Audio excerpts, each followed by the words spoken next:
Hello and welcome to the Discovery Insure online driving safety series. At Discovery Insure, our aim is to help bring about a complete attitude change to the entire driving experience.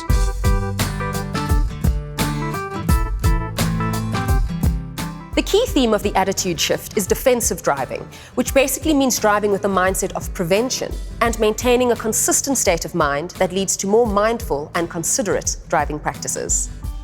In the defensive driving mindset, driving safely is always about doing things in advance to avoid accidents.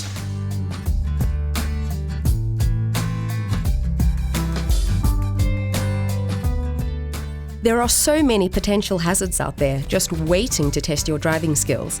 It could be a bend in the road, a dog running on the pavement, or a sudden change in the weather. Situations can turn from safe to dangerous in an instant.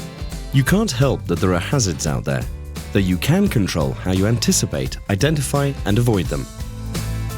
Driving according to the system of car control will help optimize your decision-making and actions when they're needed most.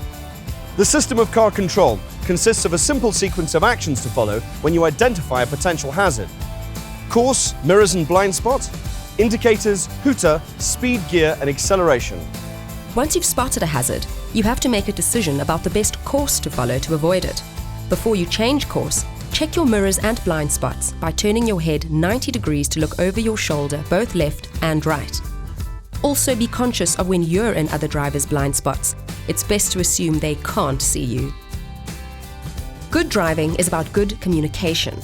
Indicators may just be pieces of plastic with orange bulbs inside them, but they're extremely important because you use them to communicate your intentions to other road users.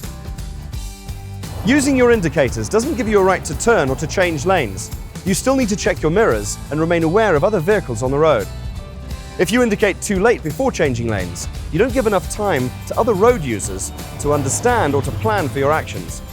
And if you forget to indicate after you've changed lanes, you create confusion in other drivers. Other than the indicators, your only other way of communicating mechanically with other drivers is by using the hooter. You wouldn't always think it on busy urban roads, but the hooter is not a stress release device. It can startle people around you, so only use it when approaching a hazard or to make other people on the road aware of your approach. Most accidents wouldn't happen in the first place if drivers just went slower. Whatever potential hazard you encounter, slow down and drive at a suitable speed.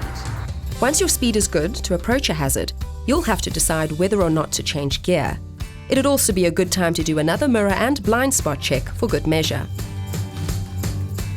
The way you accelerate is very much linked to dealing well with hazards. It should always be a smooth and balanced action. Until you've passed through the apex of a curve, you should maintain a constant speed. This will ensure the best stability, as the effects of the forces acting on a turning vehicle will have been reduced. Also, the weight will have been as evenly distributed as possible. Even if you've gone through all the elements that make up the system of car control, any change in circumstances as you approach a hazard may call for a complete reassessment, starting from scratch with a course and then going through the rest of the system in order.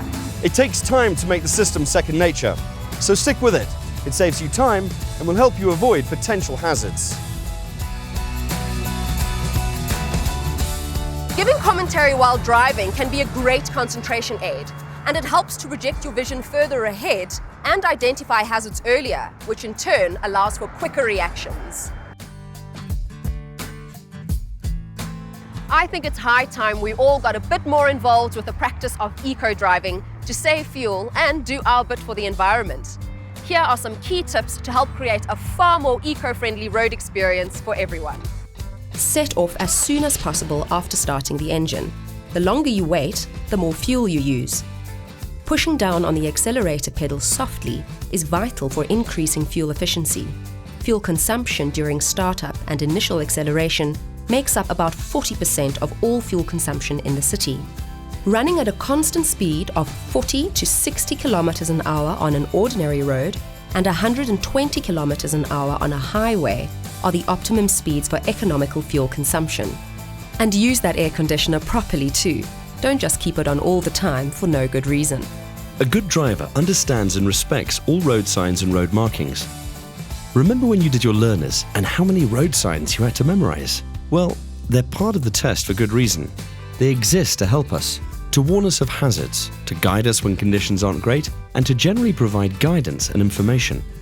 Go to trafficsigns.coza for a full up-to-date list of road signs and what they mean. Study all of them and what they signify. Test yourself and your loved ones if you have to. It may feel like homework, though I promise you, in the long run, you'll be very happy that you made the effort. By changing our overall driving attitude to one characterized by defensive driving, we'll create safer roads for all of us. We're here to help in any way that we can, though it's up to you to take responsibility for your own actions. So learn the system of car control and think about what you can do personally to start shifting your behavior on the road. Be the change you wish to see out there.